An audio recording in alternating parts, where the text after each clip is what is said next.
샬롬, 우리 하나님께서 오늘도 저와 여러분들과 함께 하시고 예비하신 은혜와 복을 풍성하게 주시기를 축복합니다. 오늘 하나님께서 우리에게 주신 말씀은 시편 80편 1절에서 19절까지는 말씀입니다. 인간의 능력은 참 대단합니다. 정말 빠르게 세상이 변화되고 있는 것을 저와 여러분들이 지금 실감하며 살고 있습니다. 변화되는 세상을 도저히 쫓아가기가 어려울 정도죠. 요즘 AI가 화두 아니겠어요? AI의 어떤 그 영향력이 미치지 않은 것이 거의 없단 말이죠. 이게 더 발전하고 이제 인간의 일상에 상용화되기 시작하면 세상은 어떻게 달라질까? 벌써부터 사람들은 두려워하고 있습니다. 이게 전부 다 인간의 두뇌 속에서 나온 거거든요. 결국 이 문명의 이기로 인하여 인간이 해를 받을 만큼 지금 이 세상은 첨단 세상이 되어 있습니다. 하나님께서 만드신 모든 피조물 가운데 하나님은 인간을 이런 존재로 만드셨어요. 독특하게 하나님 닮은 존재로 만드셨어요. 그래서 다른 피조물에게 없는 인간에게 본능이 몇 가지가 있는데 그중 하나가 창조적 본능입니다. 창조적 능력이죠. 하나님께서 만들어 놓으신 모든 것들을 다시 개발하고 응용해서 편리하게 살아갈 수 있도록 하는 능력이 인간에게 있어요. 이건 짐승에게 없어요. 아무리 고등 동물이라 할지라도 이건 없어요. 인간에게만 있는 거예요. 그 창조적 능력으로 지금 이 세상 앞에서 얘기했던 AI 이런 것들을 다 만들어내는 거예요. 그 다음에 또 하나는 종교적 본능입니다. 다른 피조물에게는 없습니다. 인간에게만 있습니다. 인간은 절대자를 찾고 절대자를 의지하려고 하는 본능이 있습니다.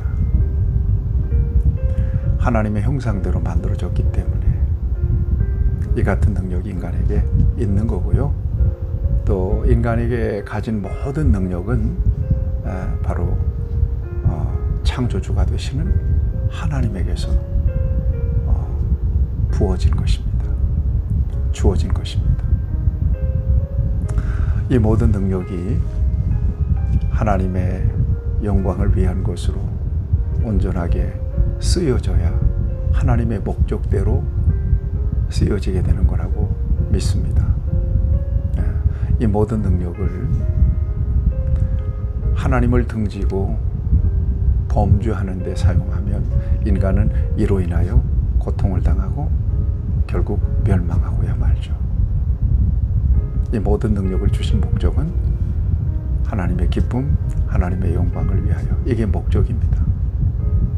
이 목적에 합당하게 쓰임받고 살아가도록 하기 위하여 하나님은 이 땅에 우리 예수님을 보내셨고, 하나님을 타락해서 하나님을 모르고 하나님을 등지고 살던 인간들을 다시 불러내셔서 그들의 모든 죄를 사하시고 하나님과의 관계를 회복시켜 놓으셨어요.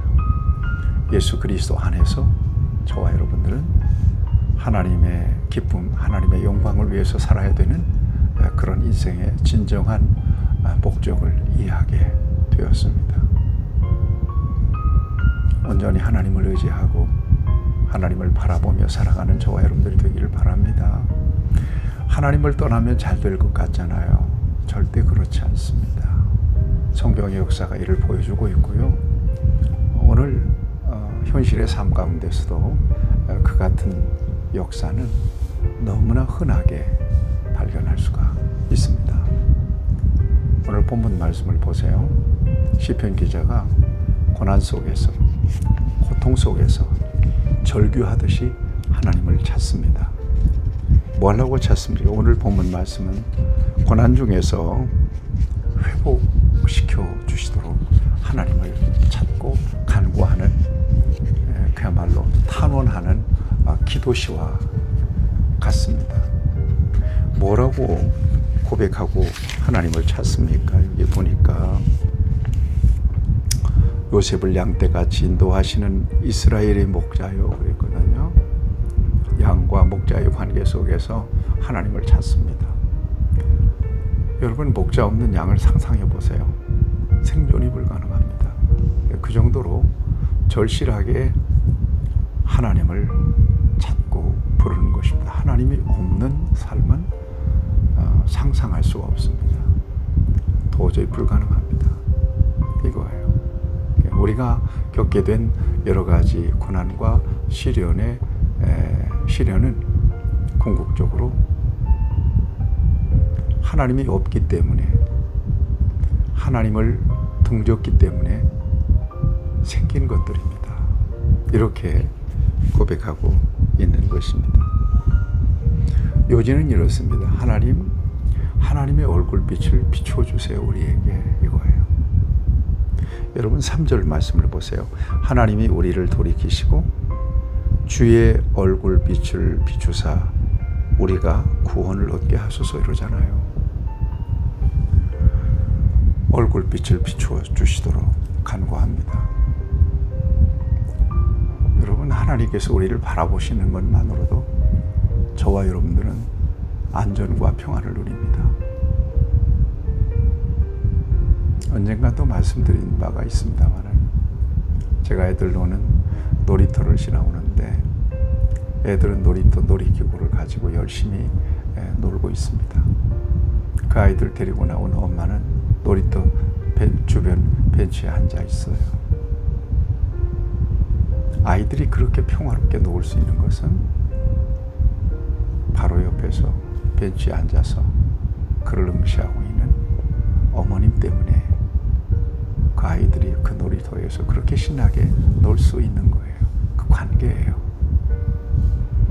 오늘 저와 여러분들이 이 세상에서 평안을 누리며 살아가는 거 우리 능력으로 되는 거 아니에요. 하나님께서 우리를 바라보시고 우리에게 얼굴빛을 비추어 주시고 필요한 은혜와 돌봄을 주시기 때문에 저와 여러분들이 지금 이렇게 살아가고 있는 거예요. 그러니까 은혜가 아니면 설명이 안 되는 인생을 지금 저와 여러분들이 살아가고 있는 거란 말이에요. 또 고백합니다. 여러분, 7절도 보세요. 만군의 하나님이여 우리를 회복하여 주시고 주의 얼굴의 광채를 비추사 우리가 구원을 얻게 하소서 그래요. 주의 얼굴의 광채를 내게 비춰주세요. 주의 얼굴의 광채가 아니면 나는 요상하게 어둠 속에서 살 수밖에 없어요. 주님의 얼굴의 광채를 우리에게 비춰주시지 않는다면 우리는 어둠 속에서 방황하고 헤맬 수밖에 없는 거예요. 절망할 수밖에 없는 거예요. 여러분, 이게 바로 저와 여러분들의 와 하나님과의 관계인 것을 여러분 한시도 놓쳐서는 안 될 겁니다. 물론 이 시가 역사적 배경이 있을 겁니다. 그걸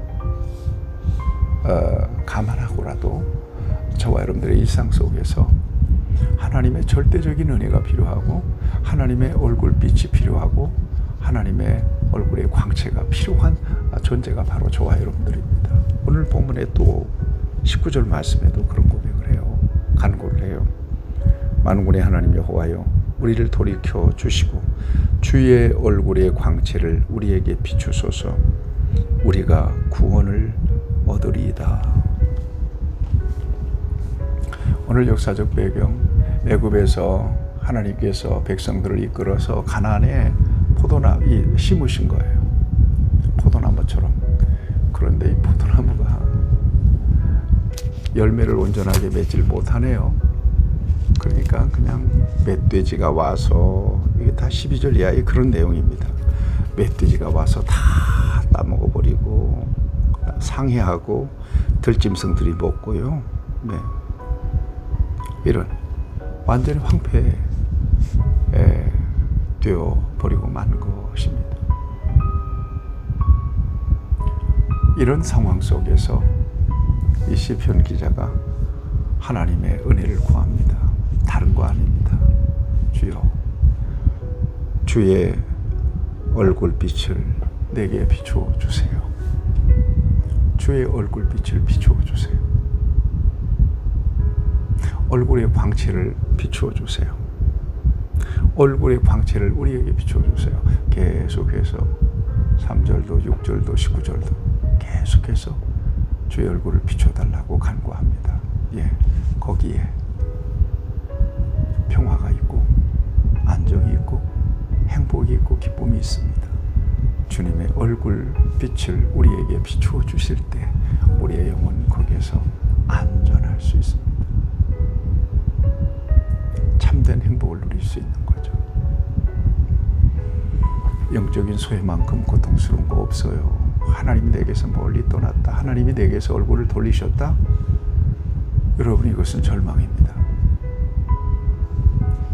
어떤 어려움이 있든지 여러분 이렇게 기도하세요. 하나님, 내가 부족해서 지은 죄,